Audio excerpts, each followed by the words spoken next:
Hello, आप सबों को जय मसीह की। आज फिर एक खूबसूरत दिन और खूबसूरत समय और परमेश्वर की दया हम पर जो पड़ी है, हम आज उस दया के लिए आनंदित हैं। पवित्र परमेश्वर आज हमारे साथ है और आज फिर हमें ऐसी ज्ञान की बातें, ऐसी शिक्षा हमको दे रहे हैं। तो क्यों ना आज हम सीधे ज्ञान और शिक्षा की ओर चलें। और वो शिक्षा ऐसी होती है कि परमेश्वर हमसे प्रेम करते हैं और हमें अवसर और मौका देते हैं, और वो मौका, वो अवसर हमारे लिए विशेष होता है, खास होता है। वचन में इस प्रकार से लिखा है, रोमियो के पत्री 13वां अध्याय उसके 11 और 12 में इसमें लिखा है, प्रभु कहता है मेरे जीवन की सौगंध, प्रभु कहता है मेरे जीवन की सौगंध कि हर एक घुटना मेरे सामने टिकेगा और हर एक जीभ परमेश्वर को अंगीकार करेगी। प्रभु का वचन यहाँ कहता है, क्योंकि लिखा है, प्रभु कहता है मेरे जीवन की सौगंध कि हर एक घुटना मेरे सामने टिकेगा और हर एक जीभ परमेश्वर को अंगीकार करेगी। इसलिए हम में से हर एक परमेश्वर को अपना अपना लेखा देगा। इसलिए हम में से हर एक परमेश्वर को अपना अपना लेखा देगा।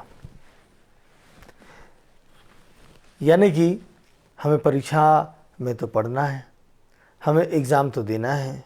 यहाँ पे आज परमेश्वर का वचन कितना खूबसूरत तरीके से हमको बताता है, परमेश्वर अपने जीवन की सौगंध, वो परमेश्वर जिसका जीवन सदा काल तक है, अनंत तक है, आदि से अनंत तक है, वो परमेश्वर अपने जीवन की सौगंध खाकर क्या कहता है कि हर एक घुटना मेरे सामने टिकेगा और हर एक जीभ अंगीकार करेगी। हर एक घुटना टिकेगा, हर एक जीभ अंगीकार करेगी। और इस बात के लिए परमेश्वर हमें बहुत सारी बातों को दिखाते हैं, सिखाते हैं। और इस प्रकृति में हम अपनी आंखों के सामने बहुत कुछ देखते रहते हैं, क्योंकि परमेश्वर हर एक को शिक्षा देते हैं। हर एक के सामने एक पासबान नहीं पहुंच जाता है, हर एक के सामने एक प्रभु का दास नहीं पहुंच जाता है कि बाइबल लेकर जाए और बताना शुरू करे कि मेरे भाइयों, प्रभु के ऊपर विश्वास करो, प्रभु यीशु जीवन का उद्धार करता है, वो आपके पापों को क्षमा करेगा, उसके नाम से सारी बातें होंगे। हर एक व्यक्ति कभी नहीं जाता है, कोई हर एक सेवक हर जगह नहीं जाता है। लेकिन प्रकृति से परमेश्वर हमें सिखाते हैं, प्रकृति से परमेश्वर हमें सिखाते हैं। और उस शिक्षा को हम कैसे ग्रहण कर पाते हैं? एक आलसी की कहानी है, एक आलसी व्यक्ति की कहानी है जो एक घटना को देखकर उसका जीवन बदल जाता है। वो एक आलसी व्यक्ति इतना आलसी होता है कि वो हमेशा पड़े रहने में उसको अच्छा लगता है। वो कभी चूल्हा तक नहीं जलाता है और कभी कोई मेहनत नहीं, कुछ नहीं, काम नहीं करता। जो कोई ला के दे देता वो खा लेता, और वो नदी के किनारे जाके बैठ जाता और वहीं बैठा रहता। और जब कोई लोग वहाँ से गुजरते, उसे बैठा देखते तो कोई उसको खाने को दे देता, वो खा लेता। और इस तरीके से उसका जीवन चल रहा था। अब ऐसा हुआ कि 2 दिन तक वो भूखा प्यासा था। ऐसा हुआ कि वो 2 दिन तक भूखा प्यासा था, कोई उसको कुछ खाने को नहीं दे रहा था, बिल्कुल भूखा प्यासा था। अब बैठा हुआ था, सिर्फ हवा खाकर तो पेट भर नहीं सकते, और इस आलसी को कुछ काम करने आता नहीं था और ये कुछ काम करना चाहता भी नहीं था, और सिर्फ भगवान को कोसता रहता था। तो दुनिया में भेजा है तो तू खाने का व्यवस्था करेगा। देखो वो उस पक्षी को देखो, उस जानवर को देखो, ये सब खा रहे हैं, इनको खाने को मिला है, तूने मुझको खाने को नहीं दिया। कोसता ही रहता, मेरा जीवन क्या है, मेरे जीवन में ऐसी ये सब बातें हैं, क्या मिल रहा है मुझको, और आज मैं 2 दिन से भूखा हूँ, मुझे खाने को भी नहीं दे रहा है तू। उसको कोस रहा था। वो अचानक देखता है कि जो नदी है, नदी में एक कौआ बहता चला आ रहा है, बैठा हुआ, पानी के ऊपर बैठा हुआ है और बढ़ता चला आ रहा है। उसको देखता है तो बड़ा ध्यान से देखता है, ऐसे कैसे हो गया कि पानी के ऊपर बैठ के कौआ कैसे चल रहा है। तो जब थोड़ा से नज़दीक आते हैं तो देखता है कि नहीं, वो कौवा जो है मगर के ऊपर बैठा हुआ है, मगरमच्छ के ऊपर बैठा हुआ है और मगरमच्छ बिल्कुल चले आ रहा है। और ये किनारे आते हैं, किनारे आने के बाद वो कौवा उड़ के बाजू में जामुन का पेड़ होता है उसमें वो चढ़ जाता है और वहाँ से जामुन तोड़ के ला के मगर को खिलाता रहता है। बार बार जाता है, बार बार लेके आता है, खिलाता है, फिर जाता है और मगर खाने के बाद मगर वापस लौट जाता है। उसके बाद वो कौवा क्या करता है, फिर वो उस जामुन को खाने लगता है और ऐसे वो जो काम को देखता है तो ये व्यक्ति के मन में आता है कि देखो, पहले तो मैं सोच रहा था कि ये कौवा कितना आलसी है, उड़ता भी नहीं है, उड़ता भी नहीं है, आराम से पानी में बह के चला जा रहा है, कितना आलसी है। और जब उसके कार्य को देखता है उसके बाद बोलता है कि कितना मेहनत किया इसने, खुद जामुन तो खाया लेकिन इस मगरमच्छ को उसने जामुन ला के कितनी बार उड़ा है, ला के खिलाया है, कितनी बार उड़ा है और खिलाया है, कितना मेहनत इसने किया है। तो पहले उस आलसी व्यक्ति ने अपने नज़रिए से देखा, अपने आलसी के तरीके से देखा और उसके तुरंत बाद जब वो ऐसे काम को देखा तब उसको एक शिक्षा मिल गई, एक शिक्षा मिल गई। वो शिक्षा ये थी कि वो जो कौवा जो है वो अकारण उस मगरमच्छ को खिला सकता है कईयों बार उड़ के, तो मैं स्वयं के जीवन के लिए क्या मैं खुद के लिए काम नहीं कर सकता, या मेरे लिए कोई काम मिला है तो उसको मैं कर नहीं सकता। कौवा के पास मगर को खिलाने के लिए कोई एक विशेष प्रयोजन नहीं था, एक विशेष प्रयोजन नहीं था। लेकिन हम जब नौकरी करते हैं, हम जब सेवा करते हैं, हम जब अपने काम में जाते हैं, हम जब अपने व्यवसाय के काम में जाते हैं, हम जब किसी के पास अपने काम को करते हैं तो हमें उस काम के लिए एक मेहनताना जुड़ा होता है, इससे हमारा परिवार जुड़ा होता है, हमारी आवश्यकताएं जुड़ी होती है। उस कौवे को उस मगर से क्या आवश्यकता जुड़ी थी? कोई चीज़ नहीं। लेकिन उसने उसके साथ एक ऐसा मधुर संबंध बना के एक ऐसी बातें किया। तो यही बात है जो हमारे सामने आज है। मैं आपके सामने एक वचन पढ़ लेता हूँ, क्योंकि हम जो आज जो वचन से शुरुआत किए वो वचन क्या था कि प्रभु कहता है मेरे जीवन की सौगंध कि हर एक घुटना मेरे सामने टिकेगा, हर एक घुटना मेरे सामने टिकेगा और इसलिए हम में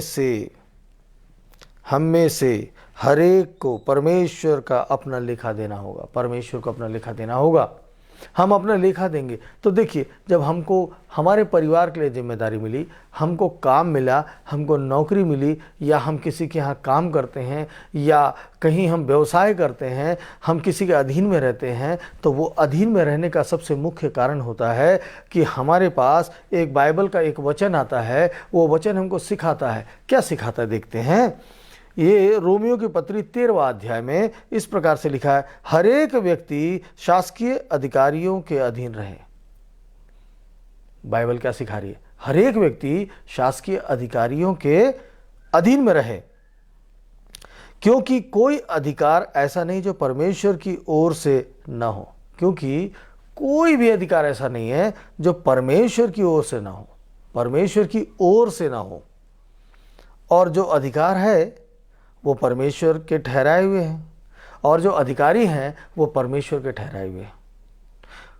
उस अधिकार के अधिकारी जो है परमेश्वर की ओर से ठहराए गए।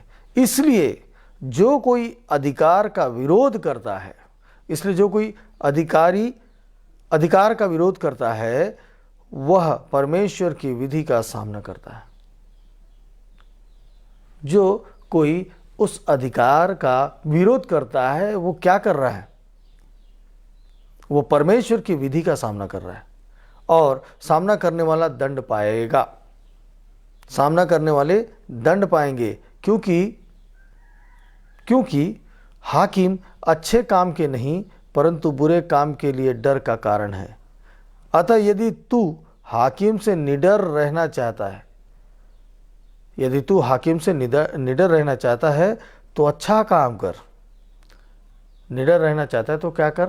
अच्छा काम कर, और उसकी ओर से तेरी सराहना होगी, क्योंकि वह तेरी भलाई के लिए परमेश्वर का सेवक है। क्योंकि वो तेरी भलाई के लिए परमेश्वर का सेवक है। परंतु यदि तू बुराई करे तो डर, परंतु यदि तू बुराई करे तो डर, क्योंकि वह तलवार व्यर्थ लिए हुए नहीं और परमेश्वर का सेवक है कि उसके क्रोध के अनुसार बुरे काम करने वाले को दंड दे। इसलिए अधीन रहना न केवल उस क्रोध के डर से आवश्यक है, वरन विवेक भी यही गवाही देता है। तो ये बात हमको इसलिए बोली जा रही है, बाइबल में ये हमको, पवित्र शास्त्र में ये बात बताता है कि हम जो काम कर रहे हैं और हमारे पर जो अधिकारी जो नियुक्त किए गए हैं ना, वो अधिकारी, उस अधिकारी ने अपने आप को नहीं चुना है, परमेश्वर ने उसको हमारे लिए अधिकारी ठहराया है। और हम जब उसके बातों का विरोध करते हैं ना, तो न्याय दंड हमारे सामने आ जाता है, क्योंकि हम परमेश्वर की व्यवस्था का विरोध करते हैं। हम अपनी ड्यूटी को जाते हैं और ड्यूटी में हम कोसते हैं, सबको कोसते हैं। जैसे उस आलसी व्यक्ति ने अपने जीवन में सब कुछ कोसता रहा और सब कुछ चाहता था कि भोजन मेरे पास आ जाए, मैं यहाँ बैठ के खाया करूँ, सब कुछ करता रहूँ। हुआ कैसे? उससे क्या हो गया? उसके जीवन में किसी को कुछ फर्क तो नहीं पड़ा, लेकिन उसके जीवन में वो कोई भी आशा नहीं थी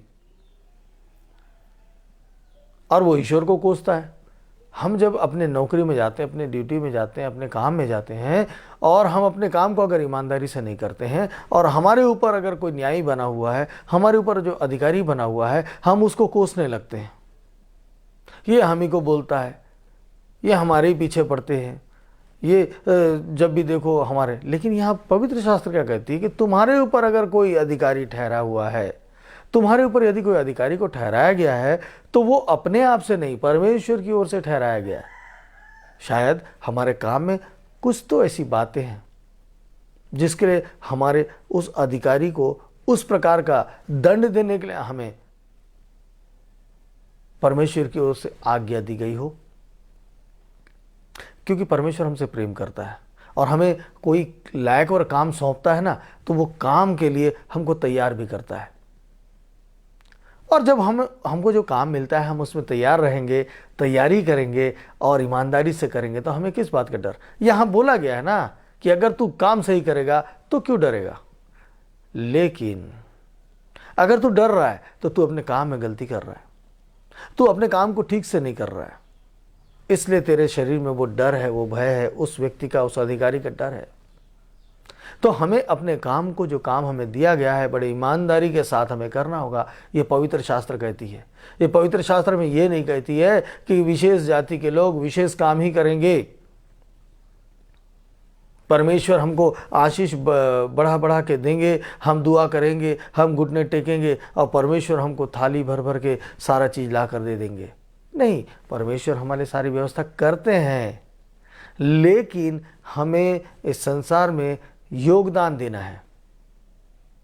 हम सब योगदान देने को आए हैं। कई सारे लोग हैं जिनके लिए हमें अपने जीवन से देना है।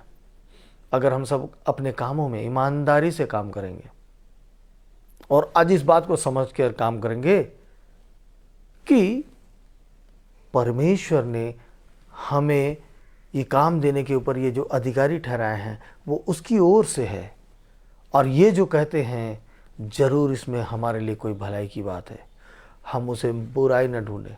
हमारे पास एक शख्सियत है जो हमें उसकी बुराइयों को दिखाता है, उसकी भलाइयों को नहीं, उसकी अच्छाइयों को नहीं दिखाता है, और ये हमारे लिए विपरीत परिस्थिति का कारण हो जाता है। देखिए, कौआ को देखकर वो आलसी का जीवन कैसे बदला। प्रकृति से ना कोई व्यक्ति उसको समझाने नहीं आया, कोई गांव का व्यक्ति उसको ये बोलने नहीं आया। कोई खाने को दे देता था, खाता था, लेकिन कोई इसको समझाता नहीं था, कोई इसको पढ़ाने नहीं आता था, कोई इसको बताने नहीं आता था। तो भाई बहुत आलसी है, कुछ काम कर। नहीं, बिल्कुल नहीं।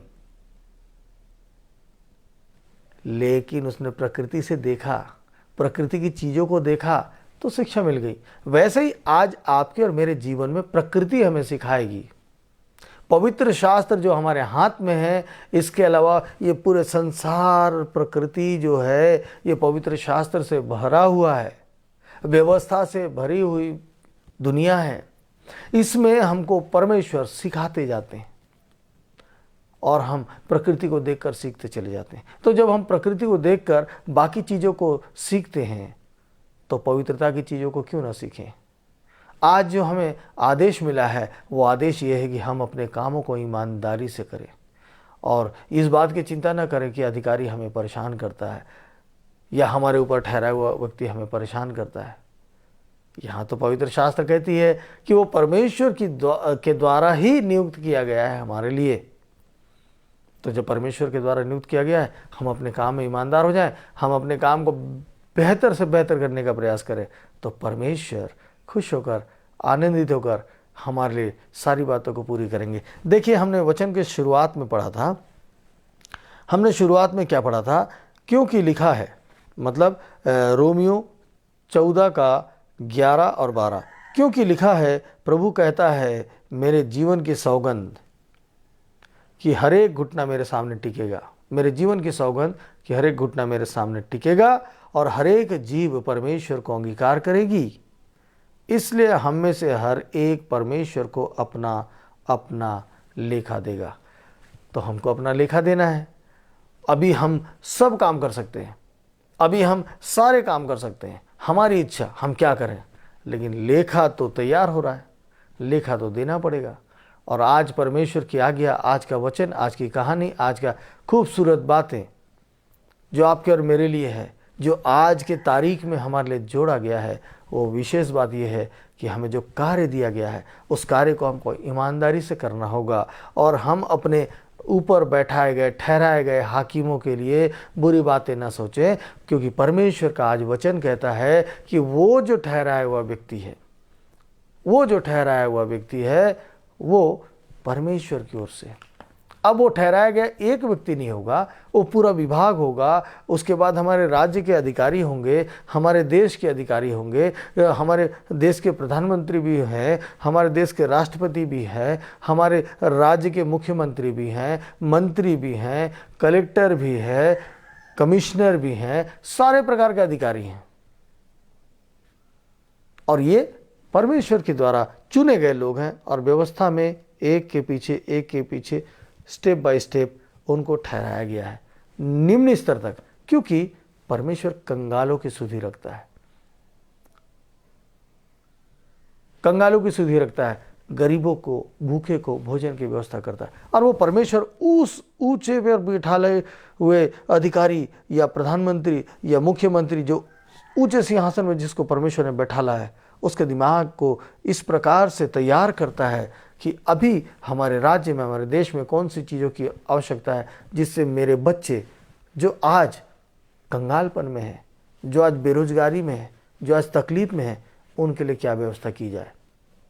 और परमेश्वर हमको सिखाता भी। और जब हम बेरोजगार हैं, हम काम नहीं कर पाते, तो भी हमको शिक्षा मिलती है। प्रकृति में हम देखते हैं कुछ ना कुछ से हमको ये शिक्षा मिलती रहती है, क्यों ना हमें ये काम कर लेना चाहिए, क्यों ना हमें ऐसा कर लेना चाहिए। ये प्रकृति से हमें परमेश्वर सिखाते हैं। अब वैसे हम नौकरी करने वाले या कहीं काम करने वाले को भी प्रकृति सिखाती है कि हमें इस काम को कैसे करना चाहिए। और जब हम उसमें लगन लग जाते हैं ना, तब उस कार्य में हमें बहुत सारे आइडियाज़ आने लगते हैं और फिर देखिए वो काम हमारा कितना उन्नत और तरक्की में होता है। और हमारे ऊपर ठहराया हुआ अधिकारी भी ना हमारी तारीफ़ें करता है और हमको उससे डर नहीं लगता है। तो आज का वचन इसी प्रकार से है और ये वचन को हमने परमेश्वर की ओर से आप सबों के लिए बांटा है, खासकर मेरे स्वयं के लिए भी मैंने बांटा है, क्योंकि प्रभु महान है और उसका वचन जो है दो धारी तलवार है। अब वो दोनों ओर चलता है, बोलने वाले को भी और सुनने वाले के लिए भी। प्रभु का धन्यवाद देते हैं कि प्रभु आज फिर हमसे ऐसी बातें किए और आज हमें एक मौका दिए। आइए क्यों ना हम प्रार्थना में चलें और प्रभु के सामने अपनी सारी बातों को रखें। धन्यवाद प्यारे पिता परमेश्वर, हमारे उद्धारकर्ता पवित्र स्वामी, आदर और महिमा के योग्य पिता परमेश्वर, स्तुति और प्रशंसा के योग्य पवित्र यीशु मसीह, आपने बता दिया है आज कि हर एक घुटना मेरे सामने टिकेगा, हर एक जीभ जो है वो अंगीकार करेगी। और उससे बड़ी बात कि हर एक व्यक्ति को अपना अपना लेखा देना होगा और वो लेखा आपके सामने देना होगा। अभी जो पवित्र परमेश्वर आप स्वयं इस दुनिया में आकर अपने आप को, अपने प्राण को देकर, अपने लहू को बहाकर हमें मौका दिया। मेरे प्रभु यीशु मसीह, इतना खूबसूरत मौका हमें मिला है। अगर हम चाहें तो हमारे जीवन को हम बदल सकते हैं। यदि हम चाहें तो हमारे जीवन को हम तरक्की में ला सकते हैं। हम चाहें तो अपने जीवन को एक आत्मिक जीवन में बदल सकते हैं। हम चाहें तो हमें ऐसे बने कि हमें देखकर लोग बदल सकें। और मेरे पिता परमेश्वर, ऐसी आनंद की बातें तब होगी जब हम आपकी आज्ञा का पालन करेंगे। आज हमने सीखा है प्रभु कि हमें अपने काम में ईमानदारी से, लगन से काम करना होगा और हमें अपने ऊपर ठहराए हुए अधिकारियों को सम्मान देना होगा, क्योंकि हम ये जाने कि हमें, हमारे ऊपर जो अधिकारी हैं वो आपकी ओर से है। परम पवित्र परमेश्वर, वो आपकी ओर से हैं, क्योंकि आप चाहते हैं कि हम अपने जीवन में तरक्की, उन्नति करें। क्योंकि हमारे पीछे हमारा परिवार जुड़ा होता है, हमारी जिम्मेदारियां जुड़ी होती है। मेरे प्रभु यीशु मसीह, उसी प्रकार से जो काम हमें दिया गया है, उस काम को करने पर उन परिवारों की जिम्मेदारी हम पूरी करते हैं जिस काम के लिए हमें सौंपा गया है। प्रभु, हम धन्यवाद देते हैं कि संसार को आपने फिर से हमें दिया है और आज हम जीवित पाए गए और जीवितों के बीच में पाए गए। प्रभु, समस्या तो हमारे पास बहुत सारी है, बहुत सारी समस्याएं हैं। रोज़ नई नई योजनाएं हैं, रोज़ अलग अलग प्रकार की योजनाएं हैं, और हर योजना हमारी सफल नहीं हो सकती, हर योजना हमारे सफल नहीं हो सकती। लेकिन हम जानते हैं कि जब आज का दिन, खूबसूरत दिन आपने दिया, आज इस संसार में आपने हमें सांस लेने का मौका दिया, अपनों से और परायों से मिलने का मौका दिया, उसका विशेष कारण यही है कि आज भी आप हमसे प्रेम करते हैं और चाहते हैं प्रभु कि जो काम आपने हमें सौंपा है उस काम को हम ईमानदारी से कर सकें, ताकि हम अपने रोग बीमारी से बच जाए, अपने परेशानी से बच जाए। हमारे ऊपर जो विपत्तियाँ आई हुई है वो हमसे दूर चली जाए। हमारे ऊपर आई विपत्ति को उठाने वाले परमेश्वर आप हैं पिता। प्रभु, जितने लोगों के लिए हम प्रार्थना कर रहे हैं, जितने लोग पिता परमेश्वर डिप्रेशन में जाते हैं, जिनको शैतान घेर लेता है, प्यारे पिता परमेश्वर, वो सारे बंधन पिता पवित्र यीशु आज छूट जाए पिता परमेश्वर। क्योंकि पिता, हम जिस काम को करने जाते हैं उस काम में हमारे ऊपर नेगेटिविटी लाने वाला वो शैतान धीरे धीरे करके पिता हमको खाता है और हम उसके निवाले बन जाते हैं मेरे प्रभु यीशु मसीह। और उसके बाद हम डिप्रेशन में चले जाते हैं, क्योंकि हमारे पास कोई काम नहीं दिखता। हम अगर परिवार में हैं तो परिवार में हमें ऊंच नीच की बातों में आ जाते हैं, हमें कोई पूछ नहीं रहा, हमारे साथ ऐसी हरकतें हो रही है, हमारी कोई सुनता नहीं। ये काम सब शैतान का है मेरे प्रभु। आप हमसे प्रेम करते हैं। आज ऐसे लोग जो तकलीफ में है, पीड़ा में है, परेशानी में है, दुख में है, आपको पुकार रहे हैं मेरे प्रभु। आज कोई भी खाली हाथ अपने जीवन में लौटने ना पाए पिता परमेश्वर। जो जो मांग रहा पिता, आज दे दो, आज दे दो मेरे पिता परमेश्वर, आज दे दो। हालेलुया, स्तुति हो पिता परमेश्वर, आज आप दे दीजिए पिता। धन्यवाद प्रभु जी, आपने हमारी प्रार्थना को सुना है, आपने हमारी विनती को सुना है। और प्रभु, आज जितने लोग प्रार्थना करने जा रहे हैं, आपसे मांगने जा रहे हैं, आज आप उनके मुंह को भरने जा रहे हैं पिता, उनको देने जा रहे हैं। इसलिए मैं आपको धन्यवाद देता हूँ, धन्यवाद देता हूँ पिता। आपके पवित्र मीठे नाम से मांगता हूँ, आमीन।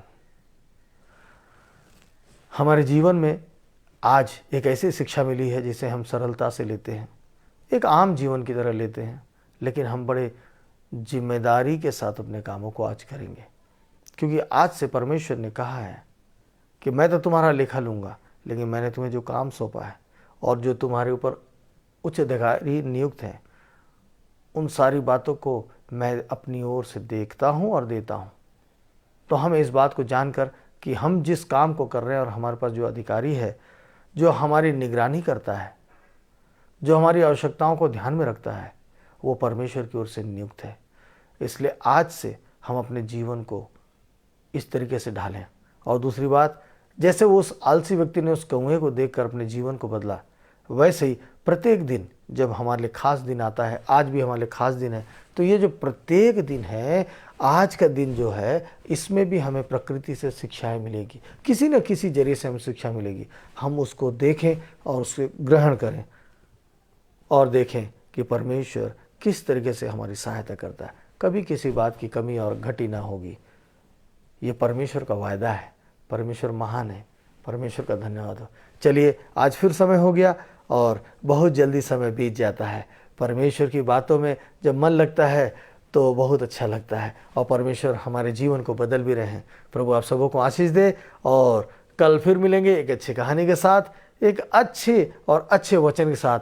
परमेश्वर से मांगेंगे और परमेश्वर हमको देते हैं, और परमेश्वर जो चाहते हैं वो हमको मिलेगा। इसलिए आप सबों को जय मसीह की।